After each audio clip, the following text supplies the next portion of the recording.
NEET தேர்வில் மிகப்பெரிய மோசடி நடந்துள்ளதாகவும் 167 பேருக்கு மதிப்பெண்களை வாரி வாரி வழங்கி மோசடி செய்துள்ளதாகவும் தமிழ்நாடு சுகாதாரத்துறை அமைச்சர் மா சுப்பிரமணியன் தெரிவித்துள்ளார். நேஷனல் டெஸ்டிங் ஏஜென்சி என்று சொல்லக்கூடிய தேசிய தேர்வு முகமை அவர்கள் சொன்ன காரணம் என்பது, இவ்வளவு பேர் முதல் மதிப்பெண் பெற்றதற்கு இந்த 67 பேர் 100க்கு 100 என்கின்ற அளவிலான மதிப்பெண் பெற்றதற்கும் 720க்கு 718 719 போன்ற மதிப்பெண்களை பெற்று டாப் 100 என்கின்ற வகையில் 100 பேரை அவர்கள் தேர்வு செய்து அனுப்பிய பட்டியலிலும் இருக்கிற அந்த குளறுபடிகள் கண்டுபிடிக்கப்பட்டது. அதில் 718 719 என்று பலருக்கு அந்த மதிப்பெண்கள் இருந்தது.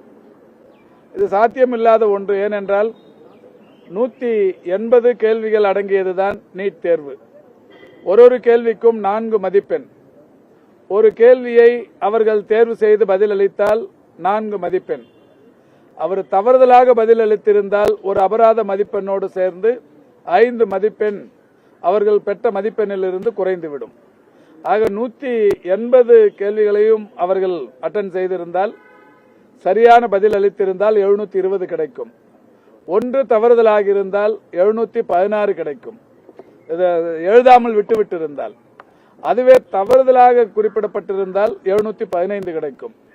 715 என்பது கேள்வி தவறுதலான கேள்விக்கு கிடைக்கிற மதிப்பெண். 5 மதிப்பெண் கிடைத்திருக்கும்.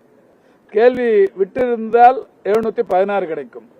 718ம் 719ம் எப்படி கிடைத்தது என்பது கல்வியாளர்களின் கேள்வி, மாணவர்களின் கேள்வி. இந்த நிலையில்தான் தேசிய தேர்வு முகமை இவர்களுக்கு கருணை மதிப்பெண் தரப்பட்ட